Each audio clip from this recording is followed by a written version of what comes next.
Hello aspirants, welcome to Shakti IAS academy.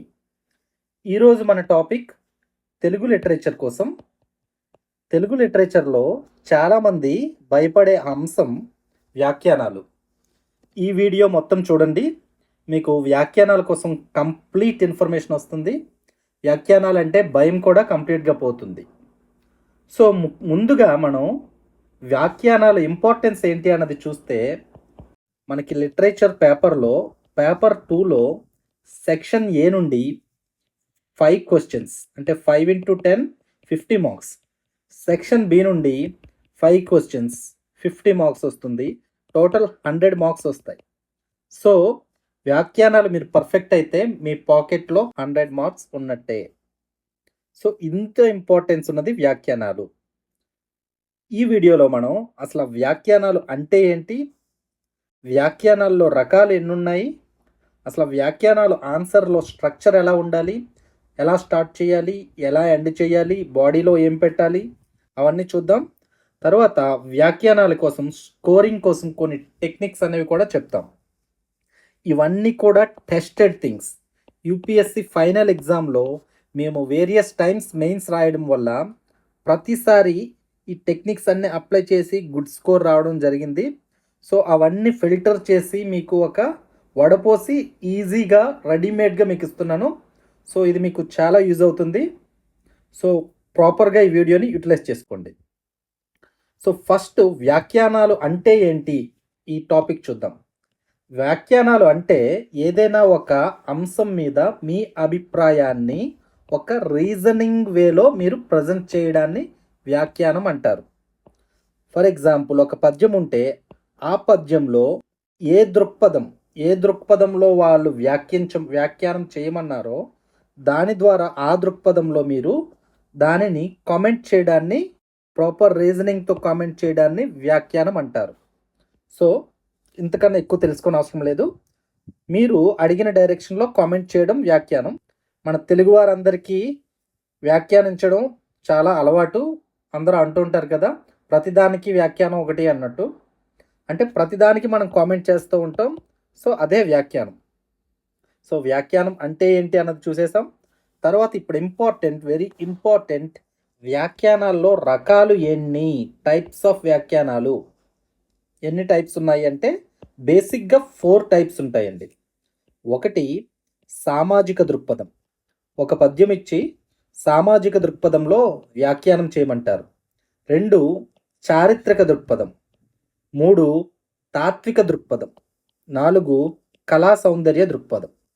బేసిక్గా ఏ వ్యాఖ్యానం అడిగినా కూడా ఈ 4 దృక్పథాల నుంచే వస్తాయి. మీకు 2015-16 వరకు మోస్ట్లీ ఎగ్జామ్లో డైరెక్ట్గా సామాజిక, చారిత్రక, తాత్విక, కళా సౌందర్య అని అడిగేసేవాళ్ళు. కానీ ఇప్పుడు దీంట్లో సబ్ పార్ట్స్ కూడా అడుగుతూ ఉన్నారు. అంటే సామాజికలో కొన్ని సబ్ పార్ట్స్ ఉండే అవకాశం ఉంటుంది. అంటే వాళ్ళు పేరు మార్చుతూ ఉంటారు. చారిత్రక కూడా పేరు మార్చి అడుగుతారు. తాత్వికలో కూడా పేరు మార్చి అడుగుతారు. కళా సౌందర్యంలో కూడా పేరు మార్చి అడుగుతారు. ఎన్ని విధాలుగా అడిగినా కూడా మనకి బేసిక్ పార్ట్స్ ఏంటంటే ఈ 4 సామాజిక, చారిత్రక, సాంస్కృతిక, తాత్విక, కళా సౌందర్య. మీరు ఒక పద్యం చూసుకున్నప్పుడు ఆ పద్యంలో ఈ 4లో ఏ దృక్పథంలో అడిగే అవకాశం ఉంది పద్యం అన్నది మీరు అనాలిసిస్ చేసుకుంటే సరిపోతుంది. అన్ని పద్యాల్లో అన్ని దృక్పథాలు ఉండవు, కొన్ని పద్యాల్లో కొన్నే ఉంటాయి. ఫర్ ఎగ్జాంపుల్, నన్నయ్యలో మీకు అతి రుచిరాగతుడైన ఆతనికి హృదయ ప్రమోదమాతముగా నవ్వనమ్మున అనే పద్యం ఉంటుంది కదా, అది చూస్తే మీకు అందులో సామాజిక, చారిత్రక అడిగే అవకాశం కన్నా కళా సౌందర్యానికి అడిగే అవకాశం ఎక్కువగా ఉంటుంది. సో కళా సౌందర్య దృక్పథంలో అది అడుగుతారు. అందువల్ల మీరు ఆ పద్యం చదివేటప్పుడు ఇందులో కళా సౌందర్య పాయింట్స్ ఏమున్నాయి అన్నది చూసుకోవాలి. సో ఒక్కొక్క పద్యానికి ఒక్కొక్క ఇంపార్టెంట్ యాంగిల్ ఉంటుంది. ఆ యాంగిల్లో మీరు చూసుకోవాల్సి ఉంటుంది. సో ఈ మధ్య ఇందులో సబ్ పార్ట్స్ వైజ్గా కూడా అడుగుతున్నారు అన్నాను కదా. ఫర్ ఎగ్జాంపుల్ 2024లో మీరు చూసుకుంటే 2024లో ఒక పద్యంలో ఏమని అడిగారంటే వాగ్వైభవ్ వైచిత్రి కోసం రాయండి అన్నారు. వాగ్వైభవ్ వైచిత్రి అంటే అది కళా సౌందర్యంలో ఒక పార్ట్. వాక్కులలో ఎటువంటి వైచిత్ర ప్రదర్శన ఉంది అని. లేకపోతే వర్ణన అలంకార శిల్పం కోసం అడిగారు. అది కూడా కళా సౌందర్య పార్ట్. ఇంకొకటి కవి స్వేచ్ఛా ప్రియత్వం కోసం రాయండి అని అడిగారు. అది తాత్విక దృక్పథంలో పార్ట్. అదేవిధంగా సమకాలీన వ్యక్తుల దురన్యాయాల కోసం రాయండి అన్నారు. అది సామాజిక దృక్పథంలో పార్ట్. సో ఆ పదం ఏది కన్వే చేస్తుందో మీరు అండర్స్టాండ్ చేసుకుంటే మీకు డిమాండ్ ఆఫ్ ద క్వశ్చన్ అనేది అర్థమైపోతుంది. ఆ పదాలు ఏ ఉన్నా కూడా బేసికల్గా ఈ 4 టైప్స్ చుట్టూనే తిరుగుతూ ఉంటాయి. సో హోప్ ఈ రకాలు అనేవి మీకు క్లియర్ అనుకుంటా. ఈ రకాలు అనేవి క్లియర్ అయినాక మీకు తర్వాత మనం చూడాల్సిన ఇంపార్టెంట్ పాయింట్ పైన చెప్పుకున్నది స్ట్రక్చర్ ఏ విధంగా ఉండాలి అన్నాం. స్ట్రక్చర్ విషయానికి వస్తే మీకు అంటే ఒక ఆన్సర్ ఎలా ఉండాలి వ్యాఖ్యానంలో అంటే మొదట మీరు పద్య పరిచయం అనేది ఉండాలి. పద్యాన్ని మీ ఓన్ వాక్యాల్లో పరిచయం చేయాలి. తరువాత కవి పరిచయం ప్లస్ సందర్భం ఈ రెండు కూడా ఒకే పేరాలో మీరు రాస్తారు. తరువాత విశేషాంశాల కోసం రాస్తారు. దీనికోసమే మీకు యాక్చువల్ మార్క్స్ అనేవి విశేషాంశాలకే అవార్డు అవుతాయి. అంటే పద్యం దేనికోసం అడిగారో ఆ విశేషాంశాలు రాస్తారు. తర్వాత ముగింపు రాస్తారు. ఇది బేసిక్ స్ట్రక్చర్. ఒక స్ట్రక్చర్ అనేది బేసిక్.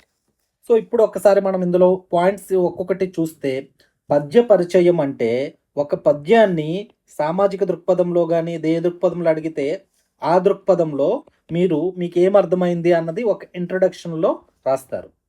ఫర్ ఎగ్జాంపుల్ యజ్ఞం కోసం ఏదైనా పద్యం వచ్చిందనుకోండి, దాన్ని తాత్విక దృక్పథంలో రాయాలి అని అంటే వైదిక మతంలో యజ్ఞం యొక్క ఆవశ్యకతను తెలియచేసే ఆనిముత్యం ఈ పద్యం. అంతే, 1 to 2 లైన్స్ మ్యాక్సిమం, అంతకన్నా ఎక్కువ రాయకూడదు.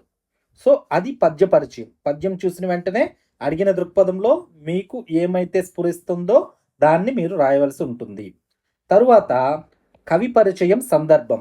ఇది మీరు ఓన్ క్రియేటివిటీతో కవి పరిచయం ప్లస్ సందర్భం రాయవలసి ఉంటుంది.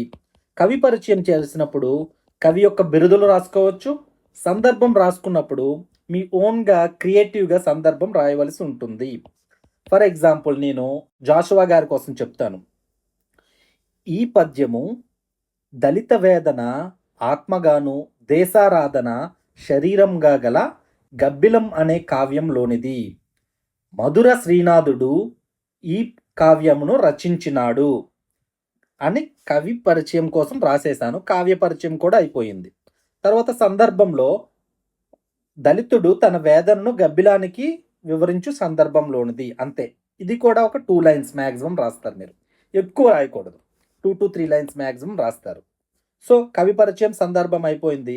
తర్వాత విశేషాంశాలు అనేటప్పుడు దీనికే మీకు యాక్చువల్ మార్క్స్ అనేవి వస్తాయి. వాడు ఏ దృక్పథంలో ఎగ్జామినర్ అడిగారో ఆ దృక్పథంలో రాయాలి. అది సామాజిక దృక్పథంలో అడిగారా, చారిత్రకులు అడిగారా, తాత్వికంలో అడిగారా, కళా సౌందర్యంలో అడిగారా అన్నది మీ అనాలిసిస్ అంతా కూడా విశేషాంశాల్లో రాయవలసి ఉంటుంది.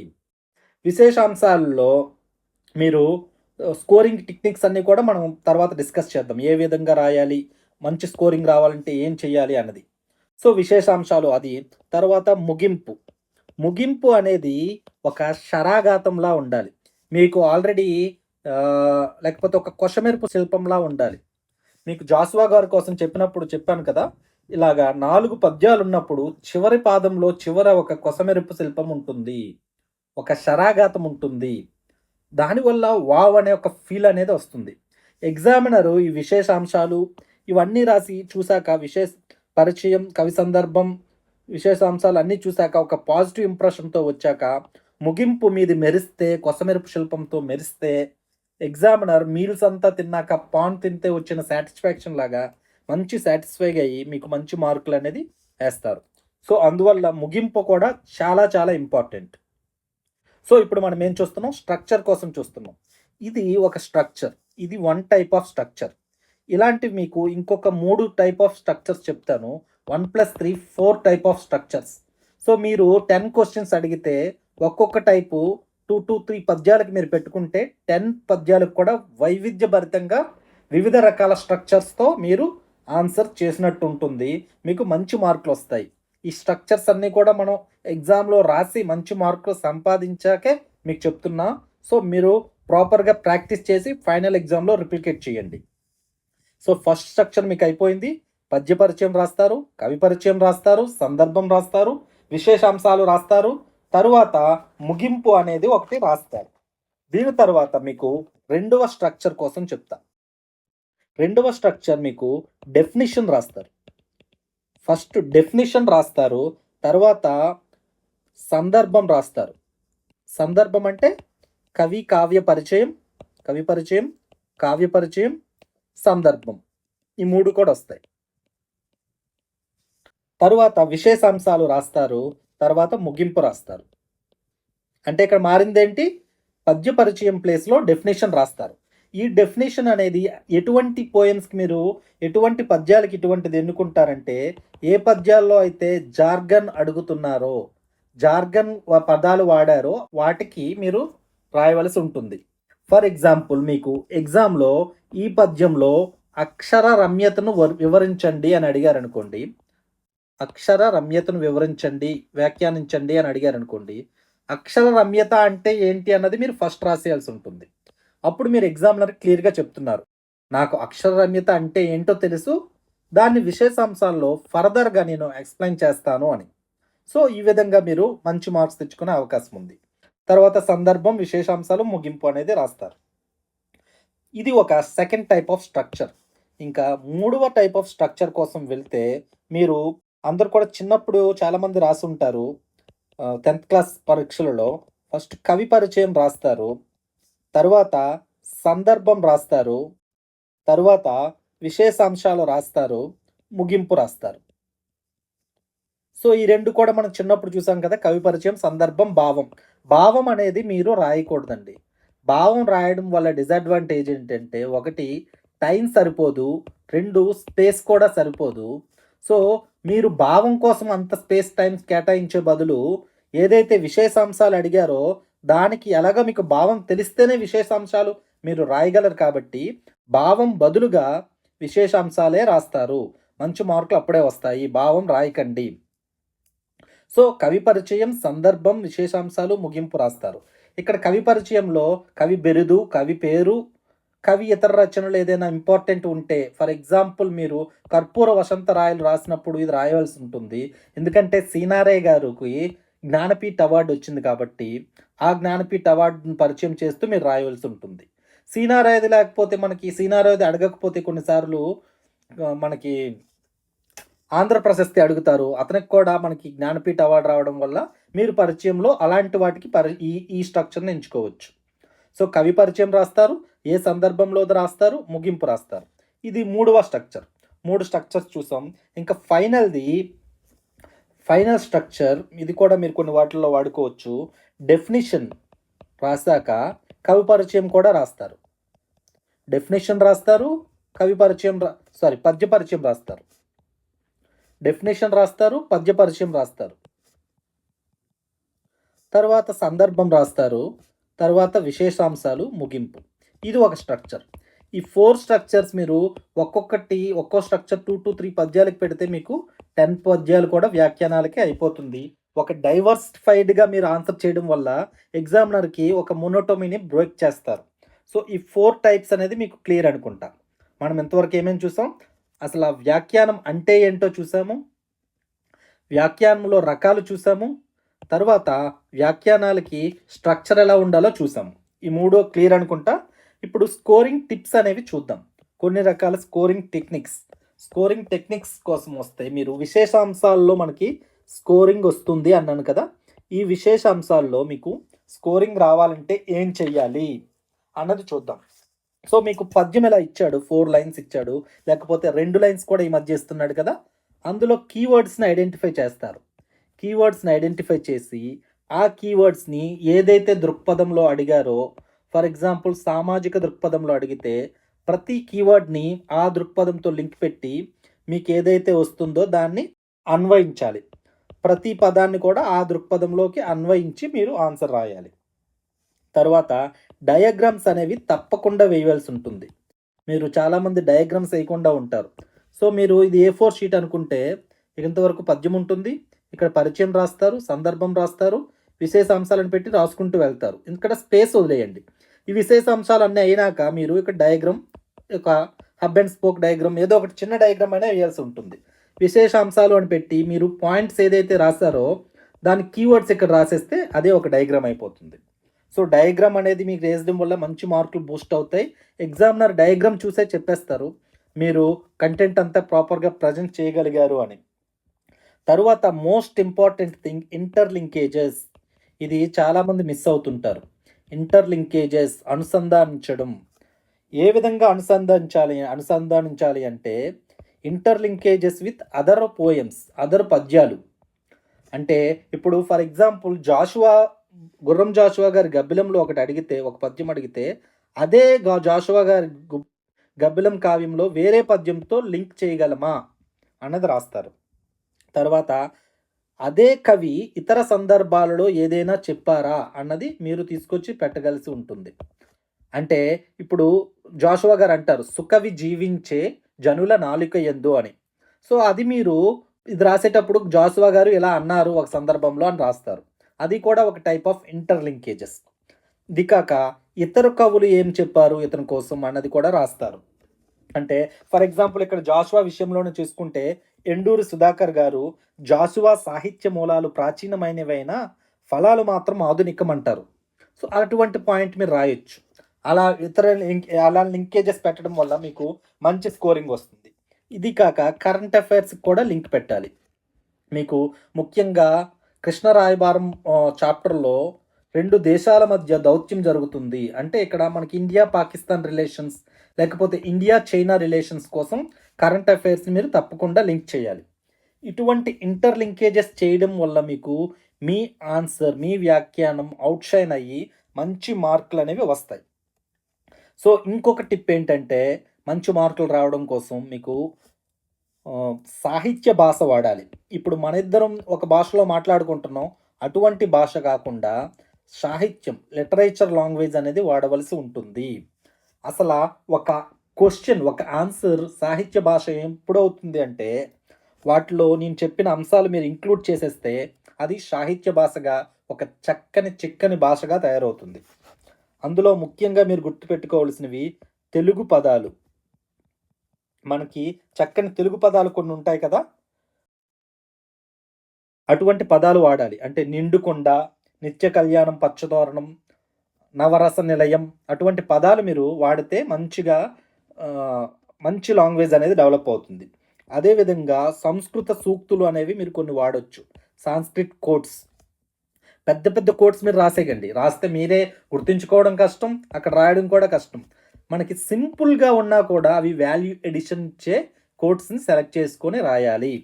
ఫర్ ఎగ్జాంపుల్ దీపం జ్యోతి పరబ్రహ్మ అంటాం. అంటే ఇది గుణనిధి కథలో మీరు దీపం యొక్క ప్రాముఖ్యత చేసి చెప్పినప్పుడు ఈ కోట్ తప్పనిసరిగా రాస్తారు. లేకపోతే దైవం మానుష రూపేణ అంటారు, అప్పుడు కూడా మీరు ఇది రాస్తారు ఇంకో కోటు. అలాగా సింపుల్గా ఉండే కొన్ని కోట్స్ మీరు ఒక 50 కోట్స్ కలెక్ట్ చేసి అవి మీరు అక్రాస్ వ్యాఖ్యానాలను మీరు వాడుకోవచ్చు. ఇది కాక జార్గన్ అనేది ఇంపార్టెంట్. జార్గన్ అంటే మీరు సాహిత్య భాషలో కొన్ని జార్గన్స్ ఉంటాయి. ఆత్మాగతం, స్వగతం, జనాంతకం. అంటే ఇప్పుడు ఆత్మాగతం అంటుంది కదా, అంటే ఒక వ్యక్తి తన మనసులో మాట్లాడుకోవడం. ఇది జనాంతకం లేకపోతే స్వగతం అంటుంది. ఇటువంటి టెక్నిక్స్ అంటే ఎవరైతే పక్కన జనాలు ఉన్నారో, జనాలు ఉన్నప్పుడు అతనిలో అతను మాట్లాడుకుంటే జనాంతికం, జనాలు ఎవరు లేనప్పుడు అతనిలో అతను మాట్లాడుకుంటే స్వగతం. ఇటువంటి కీవర్డ్స్ మీరు వాడడం వల్ల మీ భాష బాగా డెవలప్ అవుతుంది. ఇదే కాకుండా మీరు క్రియేటివ్గా, ఇన్నోవేటివ్గా కొన్ని పదాలు వాడుకోవచ్చు. ఈ పద్యం శ్రీ విసిన ప్రశ్నోపనిషత్తు అని రాశారు. డాష్ విసిరిన ప్రశ్నోపనిషత్తు, ఆ డాష్ ప్లేస్లో శ్రీ లేకపోతే జాసువా లేకపోతే నన్నయ్య ఏదో ఒకటి పెడతారు. అలాంటి కొన్ని రెడీమేడ్ క్రియేటివ్ పదాలు అనేవి కొన్ని డెవలప్ చేసుకోవాలి మీరు. ఇలాంటివి వాడడం వల్ల మీ భాష చాలా లిటరేచర్ లాంగ్వేజ్లో డెవలప్ అవుతుంది. అందువల్ల వ్యాఖ్యానాలకి మంచి మార్కులు వస్తాయి. స్కోరింగ్ కోసం ఇంకొక ప్రో టిప్ మీకు అందజేస్తున్నాను. సో నేను సందర్భం చెప్పాను కదా, నేను ఒకటి సందర్భం చెప్పాను. దళిత వేదన శరీరంగా దేశారాధన ఆత్మగా గల గబ్బిలం కావ్యంలోనిది ఈ పద్యం అని. అటువంటి క్రియేటివ్ సందర్భాలు మీరు అన్ని చాప్టర్స్కి పేపర్ 2లో ఉన్న అన్ని చాప్టర్స్కి మీరు ముందుగానే రెడీ చేసుకోవాలి. అదేవిధంగా ఒక యూనిక్ పరిచయాలు ముగింపులు. నేను చెప్పాను కదా, వైదిక మతంలో యజ్ఞం యొక్క ప్రాముఖ్యతను తెలియచేసే ఆణిముత్యం ఈ పద్యం అని పరిచయం రాస్తే, అటువంటి పరిచయాలు, అటువంటి ముగింపులు కొన్ని తయారు చేసుకోవాలి. ఇది శ్రీశ్రీ సమాజంపై విసిరిన ప్రశ్నోపనిషత్తు అని ఒక ముగింపు రాస్తాను నేను. అటువంటి క్రియేటివ్ పరిచయాలు ముగింపులు కొన్ని మీరు తయారు చేసుకోవాలి. సందర్భాలు అన్నిటికీ మీరు తయారు చేసుకోవాలి. అదేవిధంగా తెలుగు పదాలు ఒక 100 మీరు ఎక్కడైనా నోట్ చేసుకోండి. ఇందాక నేను చెప్పాను కదా, నిండుకొండ, నిత్య కళ్యాణం, పచ్చతోరణం, నవరస నిలయం, అటువంటి పదాలు ఒక 100 తయారు చేసుకోండి. తర్వాత సంస్కృత సూక్తులు ఒక 30 to 50 సంస్కృత సూక్తులు, కోట్స్ ఈజీగా ఉండేవి మీరు ఎక్కడైనా వెతికి ఒక నోట్ చేసుకుంటే, అదే మీరు ఇవే ఇవే ఐటమ్స్ని మీరు ఎక్కడ ఎగ్జామ్లో ఆలోచించకుండా డైరెక్ట్గా అక్రాస్ ద ఆల్ 10 వ్యాఖ్యానాలలో మీరు వాడేయవచ్చు. సో దీనివల్ల మీకు టైం సేవ్ అవుతుంది, మీ ప్రజెంటేషన్ కూడా చాలా బాగుంటుంది, మంచి మార్క్స్ వస్తాయి. ఎందుకంటే ఇటువంటి క్రియేటివ్గా రాయడం వల్ల మంచి మార్క్స్ వస్తాయి. ఇది మీరు ఎగ్జామ్కి వెళ్ళడానికి ముందుగానే ఇవన్నీ కూడా తయారు చేసుకొని రెడీగా ఉంచుకోవాలి. సో ఒక్కసారి మనం చూసుకుంటే వ్యాఖ్యానాల్లో మంచి మార్కులు రావాలి అంటే ప్రతి పదాన్ని అడిగిన యాంగిల్లో అన్వయించాలి, డయాగ్రామ్స్ తప్పకుండా వేయాలి, ఇంటర్లింకేజెస్ ఇవన్నీ చేస్తూ చేయవలసి ఉంటుంది, సాహిత్య భాష వాడాలి, సాహిత్య భాష కోసం ఇవన్నీ కూడా మనం ఇంక్లూడ్ చేయాలి. So hope it is clear. మనం ఎంతవరకు ఏమేమి చూసామండి, ఒక్కసారి బ్యాక్కి వెళ్ళి చూద్దాం. అసలు వ్యాఖ్యానాలు అంటే ఏంటి, అందులో రకాలు ఏంటి, దాని స్ట్రక్చర్ ఏ విధంగా ఉంటుంది, స్కోరింగ్ టెక్నిక్స్ ఏంటి, ఇవన్నీ కూడా చూసాం. సో హోప్ మీకు ఇవన్నీ కూడా క్లియర్గా అర్థమయ్యాయి అనుకుంటా. మీకు ఏదైనా డౌట్స్ ఉంటే తప్పకుండా కామెంట్లో పెట్టండి, లేకపోతే మన ఫోన్ నెంబర్ కనబడుతుంది కదా పక్కన, దానికి మీరు వాట్సాప్ మెసేజ్ చేసినా కూడా నేను రిప్లై ఇస్తాను. సో ఉంటాయిక, all the best, good by.